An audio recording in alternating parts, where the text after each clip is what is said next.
Okay, we're going to do introductions, and we'll start with Cheryl, and we'll work around the room.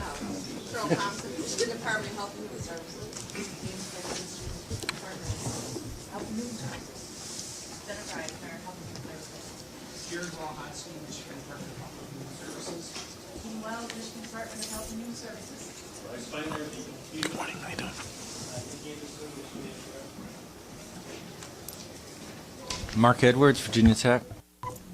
Larry Steckelberg, Michigan Department of Treasury. Mark Valachek, Genesee County Health Department. George Christian, Michigan DEQ. Nick Lyon, Michigan Department of Health and Human Services. Mike Zimmer, Governor's Office, representing the Department of, excuse me, I forgot my department name, Licensing and Regulatory Affairs. Harvey Hollins, Governor's Office. Sylvester Jones, City of Flint. I'm Vicki Van Buren, Vice President for the Flint City Council. Good morning. My name is Scott Hippico with the Governor's Executive Office. I pulled a Mike Zimmer this morning. Yeah, it's catchy. I'm Rich Baird, Governor's Office, Mission Flint Team Leader. Lawrence Reynolds, Mott Children's Health Center. Brian Whiston, Superintendent, Department of Education. Good morning. Laura Sullivan, Kettering University. Steve Branch, City of Flint. Better Jonathan.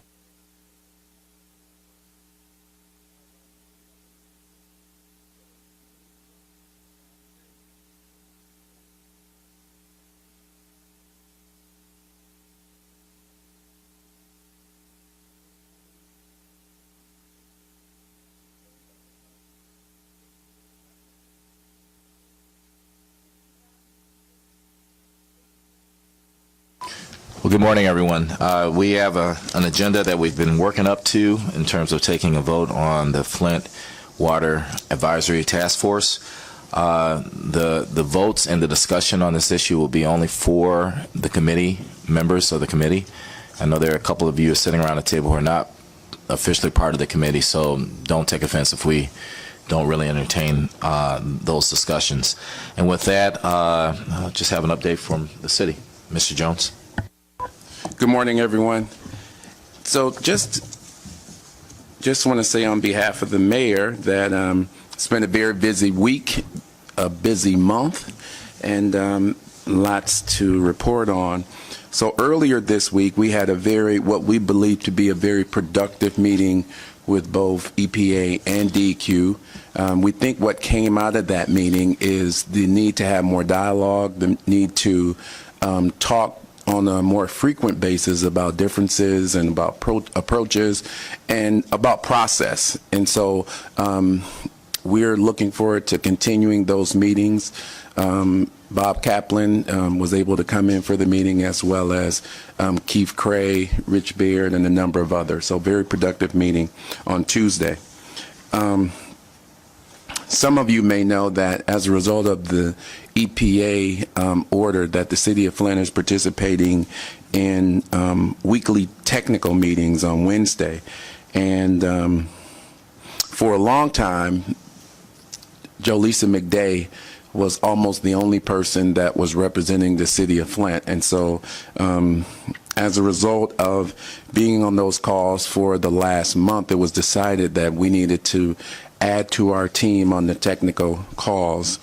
And so now the City of Flint's team will not only include individuals from utilities, but also individuals from legal, human resources, finance, as well as the administration. Want to make sure that we're doing everything in our power to meet that EPA order, and seems to be going in the right direction. Next week, the mayor will present a recommendation to the City Council regarding our primary and secondary water source for the City of Flint. More information will come on that. Also, during the next billing cycle, Flint residents will receive information in the mail regarding the elevated lead levels. That is a mandate by the EPA, and so that will go out with their water bills, and also additional information will go out as a part of the order or mandate to provide public education. And then finally, our conversations are ongoing with the state, Larry Steckelberg, regarding the connecting pipe for the city of Flint. I would say that we're very close to finalizing that process, and again, more to come on that matter, but I believe that the conversations are moving in the right direction. I see Larry nodding his head, so we're hopeful. And that's my report. Thank you. Thank you, Mr. Jones. We have an update from the county. Mr. Valakat. The County Health Department received a grant from the W.K. Kellogg Foundation to do outreach into the community. So it's back to school season, and we did a training with school secretaries with a lot of emphasis about the healthcare expansion program. One of our goals is to assure that all of the kids that were potentially exposed to Flint water and qualify for the Medicaid expansion sign up for the program. We also did a health fair with the Flint schools yesterday that was very successful. So we're looking to expand our outreach through the schools, the faith-based community, and some of our other community-based partners to assure that all kids are covered by the healthcare expansion program. Thank you. Thank you. And water quality update, George. Thank you, Harvey. Basically, I have a lot of good news here and a cautionary note. We just completed the 4th round of the Extended Sentinel program, and that went very well. There were a total of 162 samples in the latest round, and of those, 146 were at or below the 15 part per billion action level, which is just over 90%. But more importantly, out of those, 87 of those were Tier 1 sites, which count towards the LCR calculation at the end of the current monitoring period. And of those 87, 81 of those were at or below the 15 part per billion action level, and that's 93.1%. So we're doing quite well there. If you take a look at the 90th percentile value when you combine the last 2 rounds, because the last 2 rounds are what are in this current monitoring period, the 90th percentile value is 13 parts per billion. So, and there are actually enough sites in each of those rounds individually to be able to meet the monitoring requirements. So if monitoring were to conclude right now, the city would be in compliance during this current monitoring period, but that ends December 31st, so there's more to come. But the real good news about this is these samples were taken during July and August, the warmest months of the year where lead levels in water tend to go up. So we're looking very optimistically at what's going to happen at the end of this 6 months. As a cautionary note, though, in this latest round, there was one anomalous reading that was very high. It was somewhere around 2,000 parts per billion.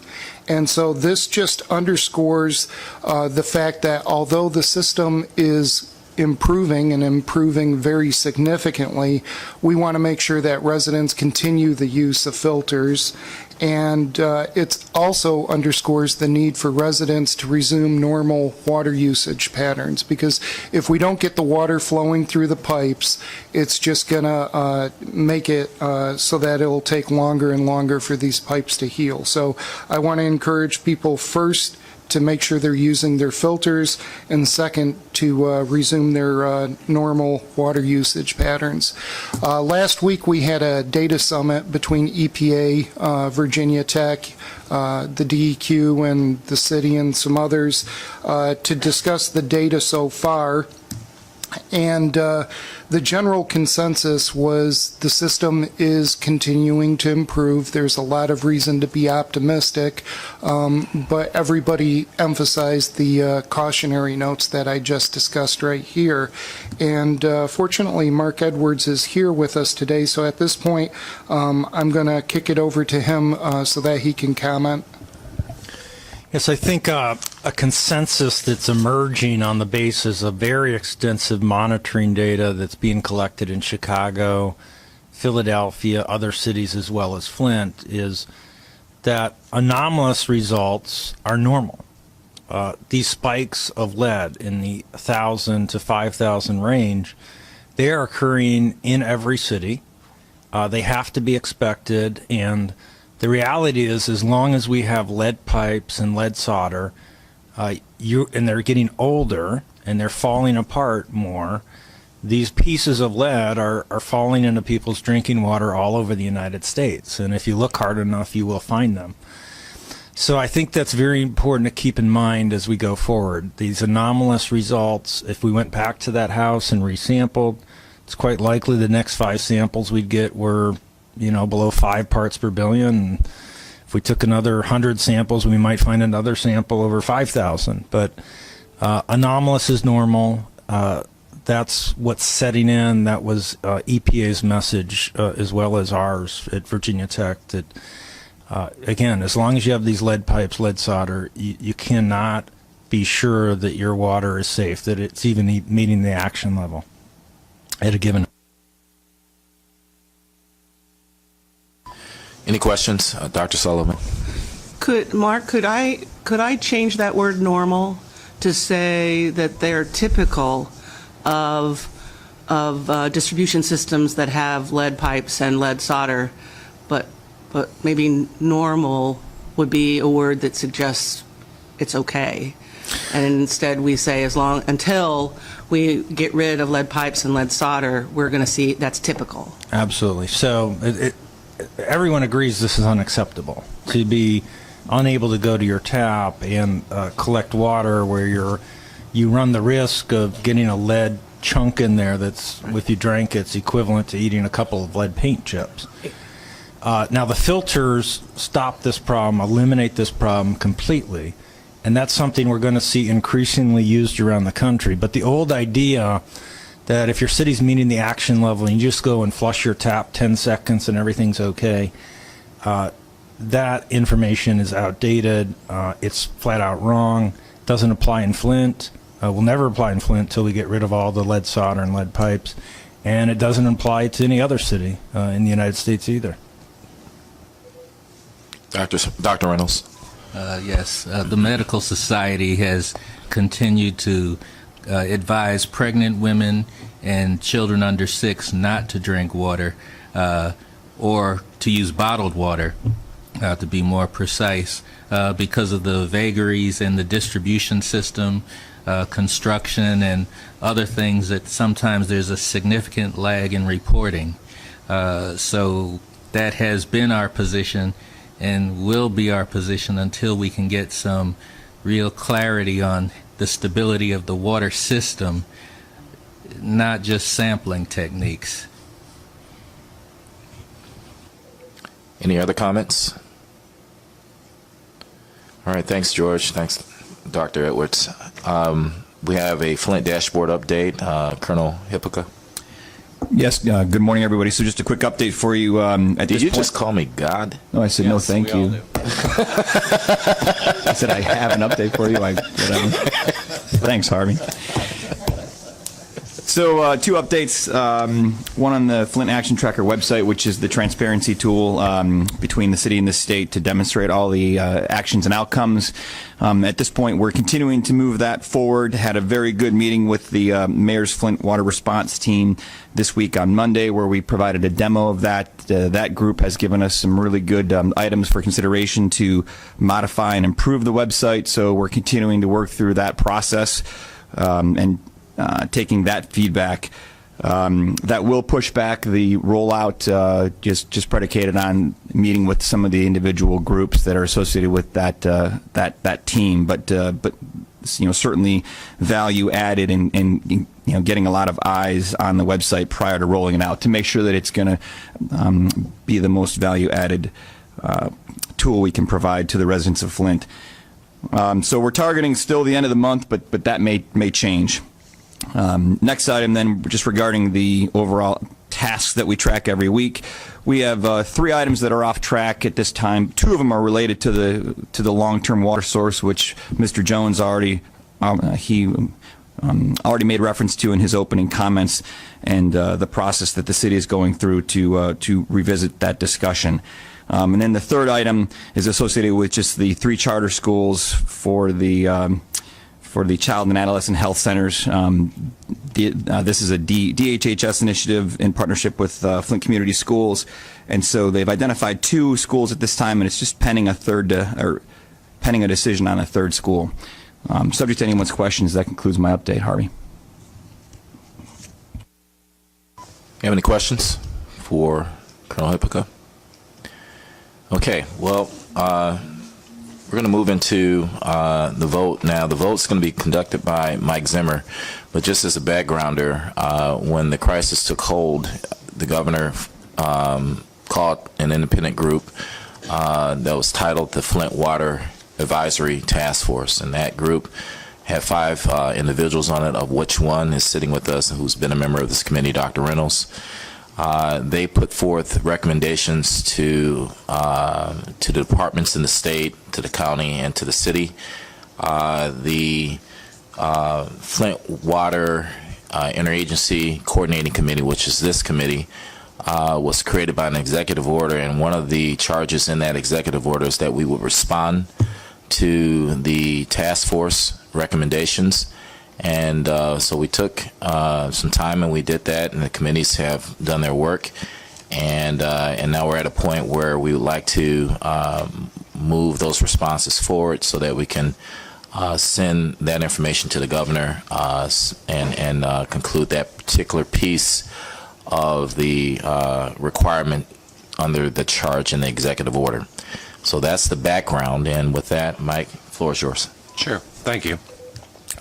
As Harvey indicated, the FWICC recommendations were assigned to a series of subcommittees of this body.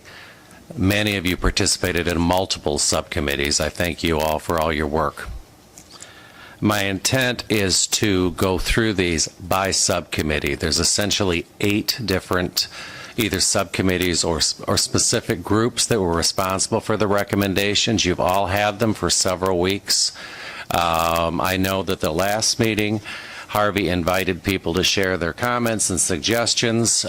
Several of you did. Again, for that, I thank you. The intent is to move through this by subcommittee. I will ask the subcommittee chair or their designee to give a brief overview. I would like to do votes by subcommittee if, however, and this may happen, there are particular issues within a subcommittee recommendation, and many subcommittees had multiple FWICC recommendations to deal with that generate particular discussion. We can carve those out if this body so desires.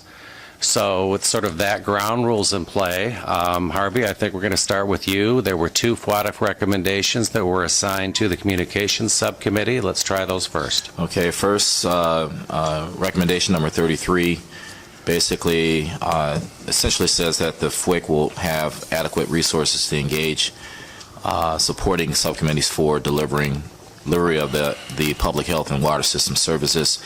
The committee agrees with that recommendation that adequate resources be provided to support the work by this committee. And the second recommendation is recommendation number 34, and it was to clarify the roles and work expected outcomes of the City of Flint, the Flint Water Interagency Coordinating Committee, and Mission Flint.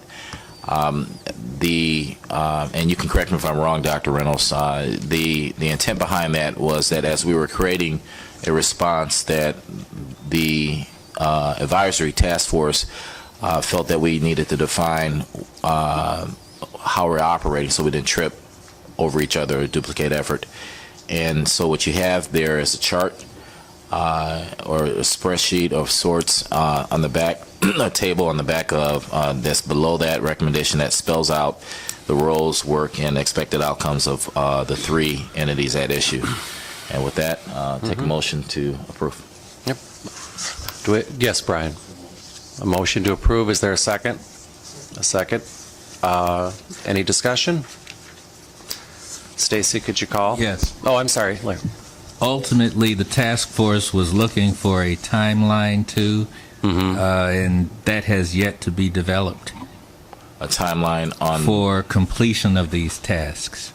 Okay, that wasn't clear in the recommendation as was written. we assume that would be part of project management. Okay. Thank you. I'm sorry, Dr. Reynolds. You're talking about the completion of the 44, the continued monitoring of all recommendations? And ultimately, the replacement of and repair of the water distribution system. I think that's part of what Scott Hippick is going to be doing going forward, which is tracking all the recommendations and the status of the recommendations and reporting back. Okay. Thanks, Dr. Reynolds. Jamie Curtis. Keith Cray. Yes. Mark Edwards. Mona Hanna Atisha. Harvey Hollins. Yes. Sylvester Jones. Yes. Chris Kalinsky. Nick Corey. Jim Koski. Nick Lyon. Yes. Mike McDaniel. Lawrence Reynolds. Yes. Laura Sullivan. Mark Valachek. Yes. Vicki Van Buren. Yes. Mayor Karen Weaver. Brian Winston. Yes. Mike Zimmer. Yes.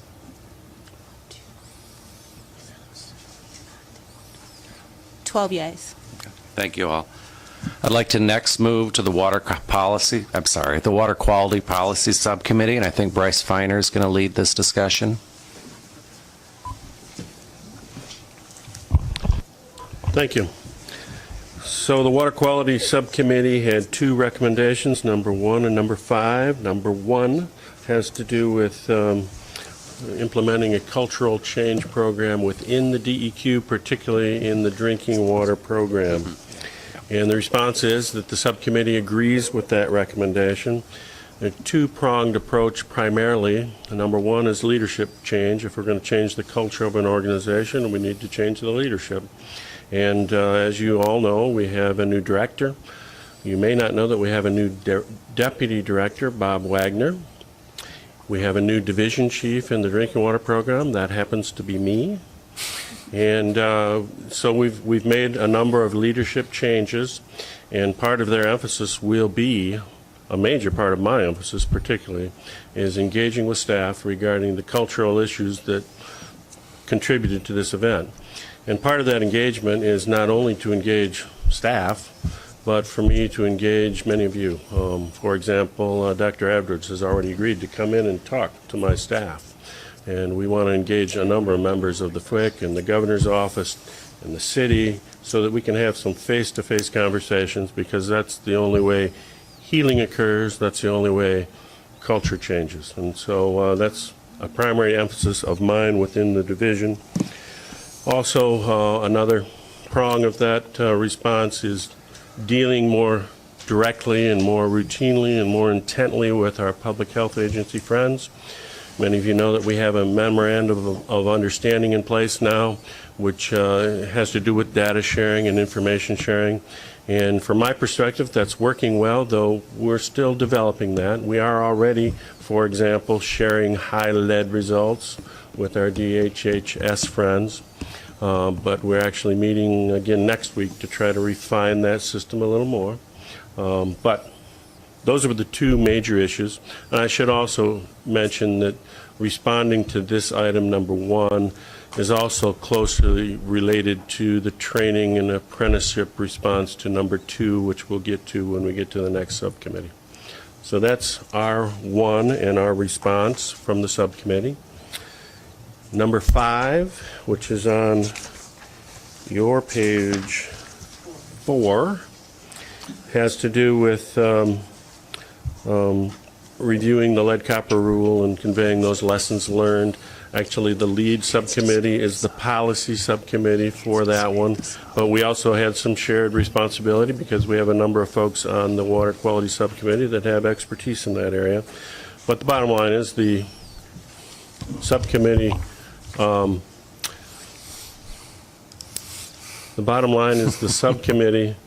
supports the policy recommendation, the letter that's already been sent to EPA. So that summarizes the Water Quality Subcommittee's work. Thank you, Bryce.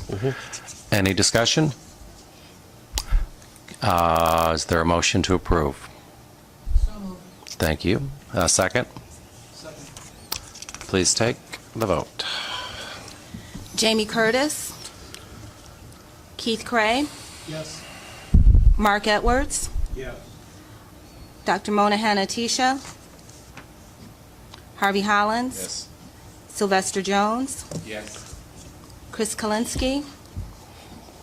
Nick Corey. Jim Koski.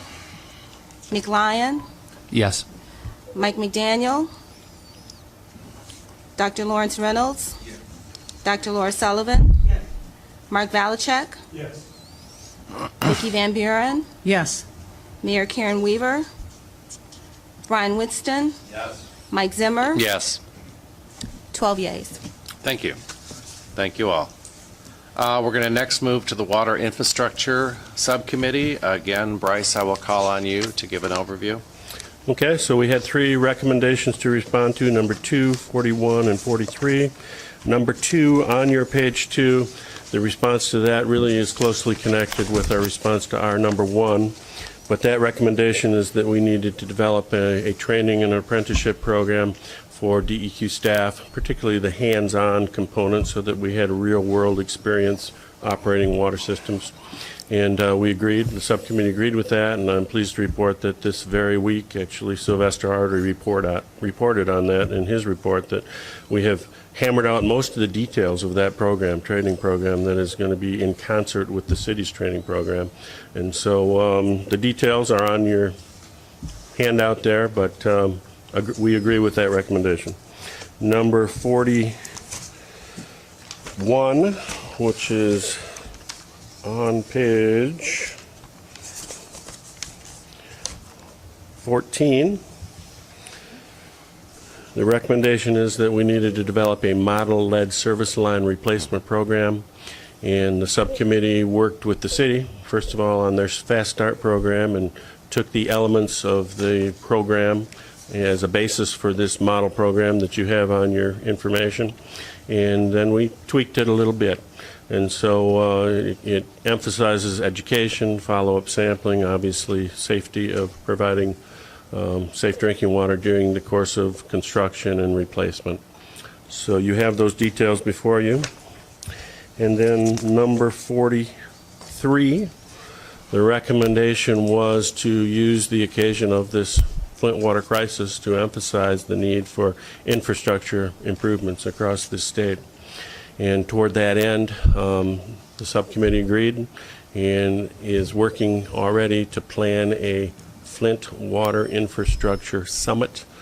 And since the time this was written, we have now solidified those dates. Those dates are going to be March 7 through March 9 here in Flint at the riverfront. The governor and the mayor have actually set aside some time on that first day on March 7th to welcome the group. And so that's going to be a very big event. We're going to be bringing folks in from all over the country and even all over the world with the latest, greatest infrastructure technology. So, and that concludes my report. Okay. Thank you very much. Any discussion? Yes. So,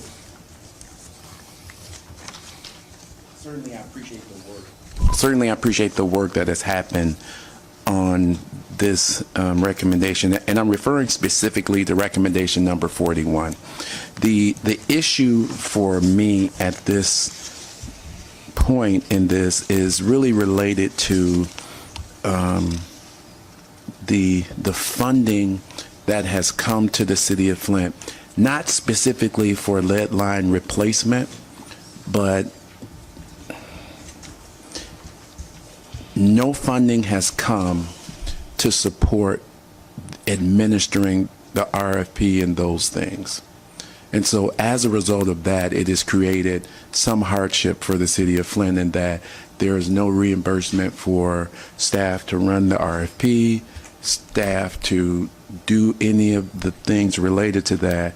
And so my concern here is that when we're not covering the entire cost to do business, we're further putting the city into a financial crisis and is creating hardship for the city. And so I have to vote no on this one because that's something that has not been addressed. The sentence that it says the Water Infrastructure Subcommittee should continue to be the lead. However, input from the Policy Subcommittee and the FWICC as a whole is needed, as there are jurisdictional, legislative, and funding issues that must be addressed to address this recommendation. While the funding has come to replace the service lines, it is important that the funding also accompany the staff time that goes into administering those programs. And if we're not paying attention to those things, then I think we're overlooking a serious matter in how we got in this crisis in the first place. Any other comments? Yes, Dr. Reynolds. Oh, Dr. Sullivan. Too many doctors here.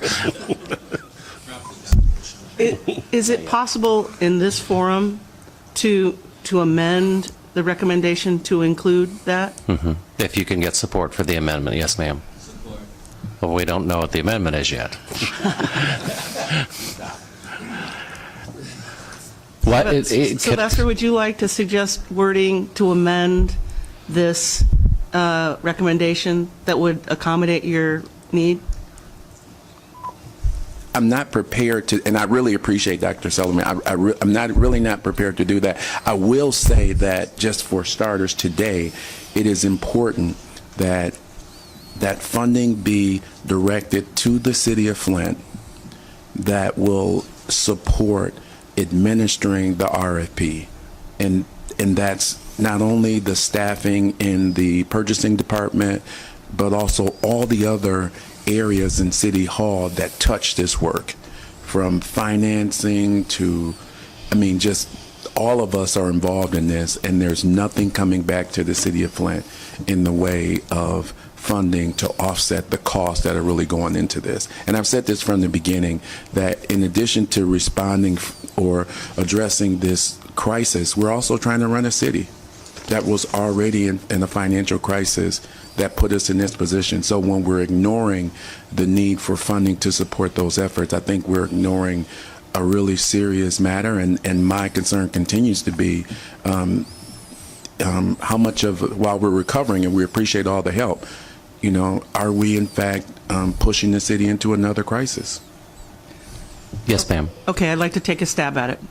I'd like to amend this with a number 11, that support be provided to the city of Flint to cover the costs of materials, labor, in the installation and maintenance of the new service lines, as well as administrative costs in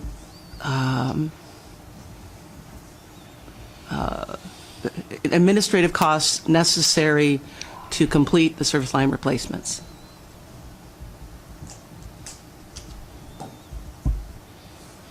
Do you have that, Stacy? No. I'm sorry, I don't. Why don't we try it do again. this? Why don't, Dr. Sullivan, if you could take a stab at writing it down, we will separate this recommendation, table it for a moment, vote on the remaining two, and that'll sort of give us time to, is everybody okay with that?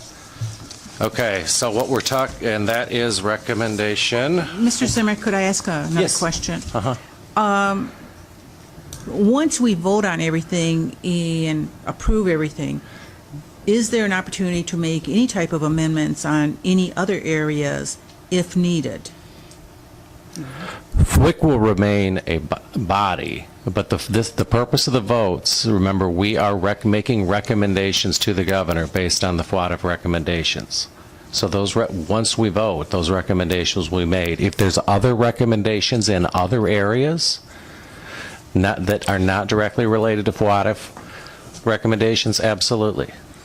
Yes, I offer that concern because sometimes we cannot always predict what the future will be about. So that's what my concern would be about, what type of flexibility we would have, not only with what was brought up just now, but I'm concerned about other situations. So Absolutely. that's why I was asking. Absolutely. Thank you. Okay, so 41 is off. We're doing 2 and 43 now. Is there a motion? Thank you. Support? Thank you. Did you get that? Dr. Reynolds, I think Larry motion, Dr. Reynolds support.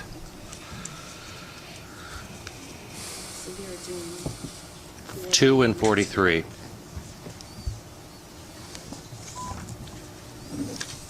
Jamie Curtis. Keith Cray. Yes. Mark Edwards. Yes. Mona Hanna Tisha. Harvey Hollins. Yes.